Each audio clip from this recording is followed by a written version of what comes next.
بكره مش هتركب الاتوبيس ده، خلاص هاخد اسمه هجازيه بكره الصبح، هخليه يقول لها صباح الخير. حاضر يا فندم. حظر تعليمات فوريه ان اي موظف يقابل زميله الصبح يتف في وشه. خلاص بلاش ليه يا بيه، انا مش هضربه، انا بس هفهمه. مش هيفهم كده يبقى اضربه بقى. حيوان مين اللي قال النهارده صباح الفل؟ 30 سنه اداره، 25 سنه رئيس قسم، اتخصم مني 9 ايام علشان واحد قال صباح الفل. ممنوع صباح الخير، صباح الفل اي صباح مهما كان.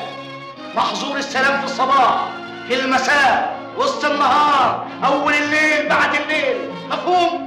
انا كنت هضربه، انا كنت هضربه. ايه حكايتك بالظبط؟ يا طويل يا طويل يا طويل، ايه الموضوع؟ انتوا بتاكلوا ايه؟ يا اخي تنيل هدى وقته. انا امين عبد العالي الملطي، ابن عبد العالي الملطي، عمدة كفر ملط. اقعد 30 سنه ملف خدمتي نظيف وابيض، يجي لي لفت نظر علشان غرامياتك تمناني بلدي انا. يا خبر اسود، وطي صوتك ما توديناش في 60 دقيقه. اكسر اكسر، هتخربوا بيت الله يخرب بيتكم. واعمل حسابك ما تعتبش بره الاوضه دي الا باذني انا، حتى لو كنت لاعب تلاوت، مفهوم؟ طبعا ما دام عملت بنجوان يبقى هننفع. 7 9 ما خدناهاش.